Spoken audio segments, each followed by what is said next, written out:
नमस्कार भावी शिक्षक साथियों, स्वागत है आप सभी का जीके विद मिस काशिका में। आज हम प्राचीन भारतीय इतिहास के स्रोत का वन लाइनर क्वेश्चंस पढ़ेंगे जो कि हमारे एग्जाम की दृष्टि से महत्वपूर्ण होने वाला है। तो चलिए बिना समय गवाए शुरू करते हैं। आज का हमारा पहला प्रश्न है, अभिलेखों के अध्ययन को क्या कहा जाता है? हमारा उत्तर है एपिग्राफी कहा जाता है। हमारा अगला प्रश्न है, सिक्कों के अध्ययन को क्या कहा जाता है? हमारा उत्तर है सिक्कों के अध्ययन को न्यूमिज्मेटिक्स कहा जाता है।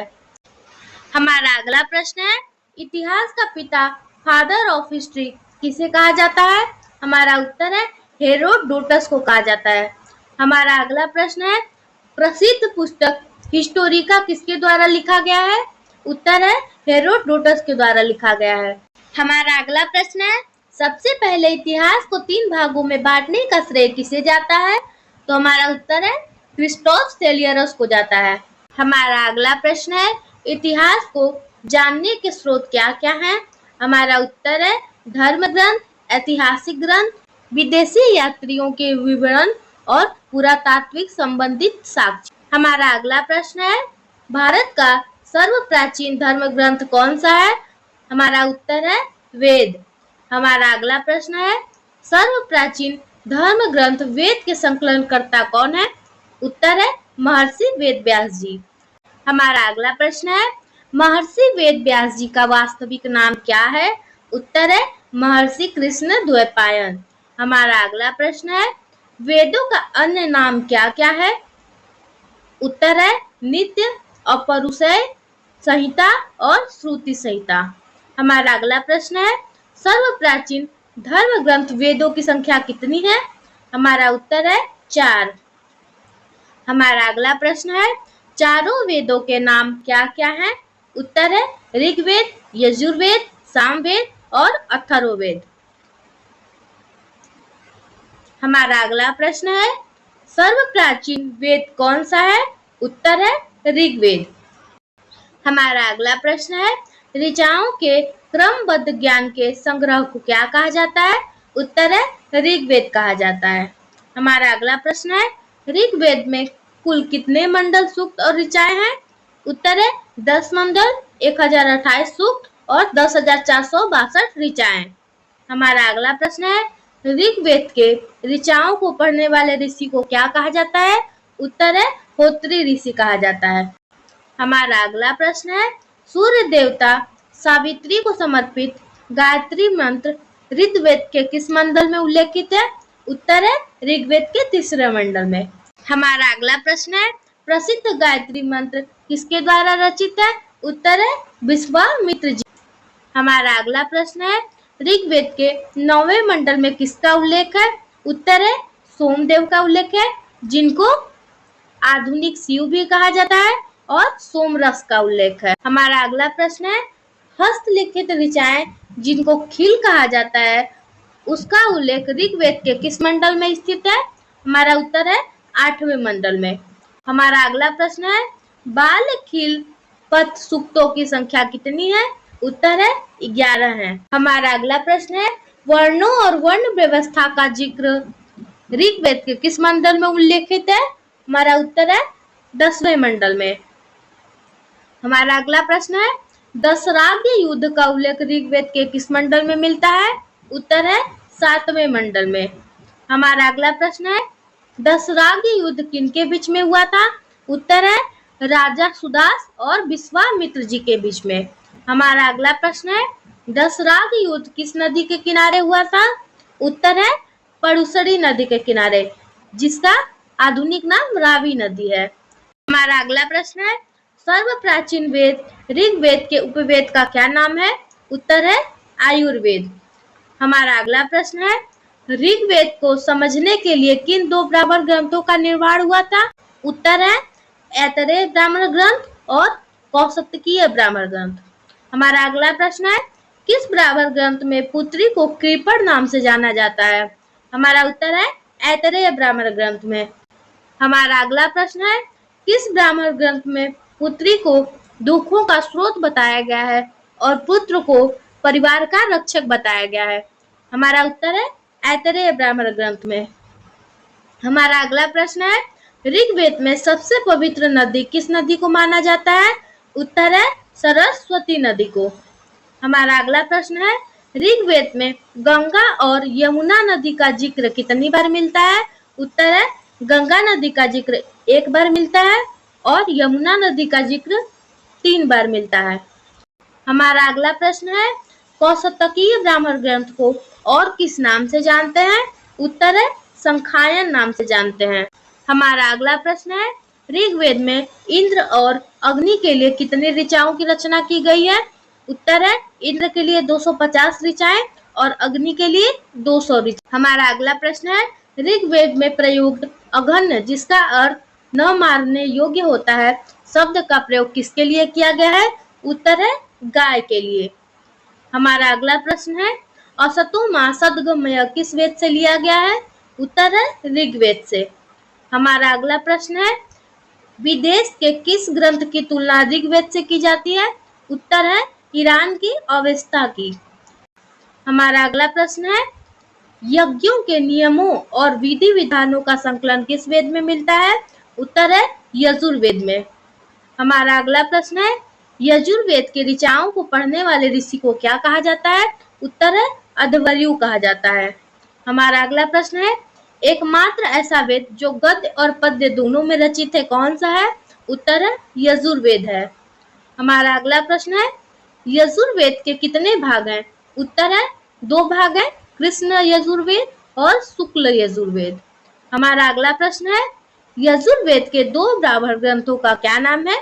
उत्तर है शतपथ ब्राह्मण ग्रंथ और तैत्तिरीय ब्राह्मण ग्रंथ।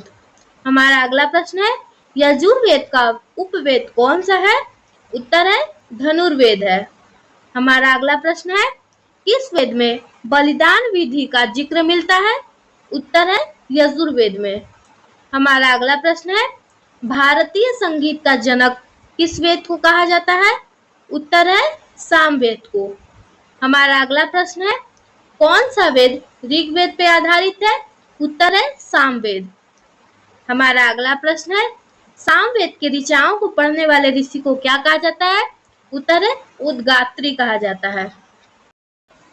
हमारा अगला प्रश्न है, किस ब्राह्मण ग्रंथ में स्त्री को पुरुष की अर्धांगिनी कहा गया है? उत्तर है शतपथ ब्राह्मण ग्रंथ में। हमारा अगला प्रश्न है, सामवेद के 2 ब्राह्मण ग्रंथों का नाम क्या क्या है? उत्तर है पंचविश और षड्विश ब्राह्मण ग्रंथ। हमारा अगला प्रश्न है, सामवेद का उपवेद क्या है? उत्तर है गंधर्व वेद है। हमारा अगला प्रश्न है, सबसे बाद का वेद अर्थात नया वेद कौन सा है? उत्तर है अथर्ववेद है। हमारा अगला प्रश्न है, कौन सा वेद कन्याओं के जन्म की निंदा करता है? उत्तर है अथर्ववेद। हमारा अगला प्रश्न है, मनुष्यों के विचारों और अंधविश्वासों का उल्लेख हमें किस वेद से मिलता है? उत्तर है अथर्ववेद से। हमारा अगला प्रश्न है, जादू टोना औषधि तंत्र मंत्र रोग निवारण का उल्लेख हमें किस वेद से मिलता है? उत्तर है अथर्ववेद से। हमारा अगला प्रश्न है, अथर्ववेद के ऋचाओं को पढ़ने वाले ऋषि को क्या कहा जाता है? उत्तर है गोपथ कहा जाता है। हमारा अगला प्रश्न है, किस वेद को श्रेष्ठ वेद और ब्रह्म वेद भी कहा जाता है? उत्तर है अथर्ववेद को। हमारा अगला प्रश्न है, किस वेद को काला वेद कहा जाता है? उत्तर है अथर्ववेद को। हमारा अगला प्रश्न है, सर्वप्रथम आयुर्वेद का जिक्र हमें किस वेद से मिलता है? उत्तर है अथर्ववेद से। हमारा अगला प्रश्न है, किस वेद में सभा और समिति को प्रजापति की 2 पुत्रियां कहा गया है? उत्तर है अथर्ववेद में। हमारा अगला प्रश्न है, किस वेद में राजा परीक्षित को मृत्यु लोक का देवता कहा गया है? उत्तर है अथर्ववेद में। हमारा अगला प्रश्न है, अथर्ववेद का उपवेद कौन है? उत्तर है शिल्पवेद। हमारा अगला प्रश्न है, अथर्ववेद का एकमात्र ब्राह्मण ग्रंथ कौन सा है? उत्तर है गोपथ ब्राह्मण ग्रंथ। हमारा अगला प्रश्न है, किन वेदों को वेद त्रयी भी कहा जाता है? उत्तर है ऋग्वेद को, यजुर्वेद को और सामवेद को। हमारा अगला प्रश्न है, भारत का राष्ट्रीय वाक्य सत्यमेव जयते किस उपनिषद से लिया गया है? उत्तर है मुंडकोपनिषद से। हमारा अगला प्रश्न है, वेदांगों की संख्या कितनी है? उत्तर है 6, शिक्षा, ज्योतिष, कल्प, व्याकरण निरुक्त और छंद। हमारा अगला प्रश्न है पुराणों की संख्या कितनी है? उत्तर है 18 पुराण है। हमारा अगला प्रश्न है विष्णु पुराण का संबंध किस वंश से है? उत्तर है मौर्य वंश से। हमारा अगला प्रश्न है मत्स्य पुराण का संबंध किस वंश से है? उत्तर है आंध्र सातवाहन वंश से। हमारा अगला प्रश्न है वायु पुराण का संबंध किस वेद से है? उत्तर है गुप्त वंश से। हमारा अगला प्रश्न है पुराणों के रचयिता और संकलनकर्ता कौन है? उत्तर है लोमहर्ष और उनके पुत्र उग्रश्रवा। हमारा अगला प्रश्न है पुराणों में कौन सा पुराण सबसे प्राचीन और प्रामाणिक है? उत्तर है मत्स्य पुराण। हमारा अगला प्रश्न है त्रिपिटक ग्रंथ का संबंध किस धर्म से है? उत्तर है बौद्ध धर्म से। हमारा अगला प्रश्न है त्रिपिटक को किन 3 भागों में बांटा गया है? उत्तर है विनय पिटक, सूक्त पिटक और अभिधम्म पिटक में। हमारा अगला प्रश्न है जातक कथाओं का संबंध किस धर्म से है? उत्तर है बौद्ध धर्म से। हमारा अगला प्रश्न है 2 शाखाएं हीनयान और महायान किस धर्म से संबंधित है? हमारा उत्तर है बौद्ध धर्म से। हमारा अगला प्रश्न है बौद्ध धर्म के हीनयान संप्रदाय का प्रमुख ग्रंथ कौन सा है? उत्तर है कथा वस्तु। हमारा अगला प्रश्न है आगम का संबंध किस धर्म से है? उत्तर है जैन धर्म से। हमारा अगला प्रश्न है प्रसिद्ध पुस्तक कल्पसूत्र पुस्तक किसके द्वारा लिखी गई है? उत्तर है भद्रबाहु द्वारा। हमारा अगला प्रश्न है अर्थशास्त्र के रचयिता कौन है? उत्तर है चाणक्य। हमारा अगला प्रश्न है चाणक्य को और किन नाम से जाना जाता है? उत्तर है विष्णुगुप्त और कौटिल्य नाम से। हमारा अगला प्रश्न है मैकियावेली द्वारा रचित पुस्तक द प्रिंस के, ये प्रिंस होगा यहाँ पे, द प्रिंस की तुलना किस पुस्तक से की गई है? उत्तर है कौटिल्य के अर्थशास्त्र से। हमारा अगला प्रश्न है राजतरंगिणी जिसमें कश्मीर का इतिहास का वर्णन मिलता है किसके द्वारा लिखा गया? उत्तर है कल्हड़ द्वारा। हमारा अगला प्रश्न है संस्कृत भाषा व्याकरण की प्रथम पुस्तक अष्टाध्यायी के लेखक कौन है? उत्तर है पाणिनि। हमारा अगला प्रश्न है ज्योतिष ग्रंथ गार्गी संहिता जिनमें यवनों का आक्रमण का उल्लेख मिलता है किसके द्वारा लिखा गया है? उत्तर है कात्यायन के द्वारा। हमारा अगला प्रश्न है महाभाष्य पुस्तक किसके द्वारा लिखा गया है? उत्तर है पतंजलि द्वारा। हमारा अगला प्रश्न है प्रसिद्ध पुस्तक मुद्रा राक्षस किसके द्वारा लिखा गया है? उत्तर है विशाख दत्त द्वारा। हमारा अगला प्रश्न है प्रसिद्ध पुस्तक कथा सरित सागर किसके द्वारा लिखा गया है? उत्तर है सोमदेव द्वारा। हमारा अगला प्रश्न है मालविकाग्नि मित्रम पुस्तक किसके द्वारा लिखा गया है? उत्तर है कालिदास द्वारा। हमारा अगला प्रश्न है प्रसिद्ध पुस्तक हर्षचरित जिसमें हर्ष के उपलब्धियों का उल्लेख है, यह पुस्तक किसके द्वारा रचित है? उत्तर है बाणभट्ट द्वारा। हमारा अगला प्रश्न है मृच्छकटिकम पुस्तक किसके द्वारा लिखा गया है? उत्तर है शूद्रक द्वारा। हमारा अगला प्रश्न है पृथ्वीराज रासो पुस्तक किसके द्वारा लिखा गया है? उत्तर है चंद्रबरदाई द्वारा।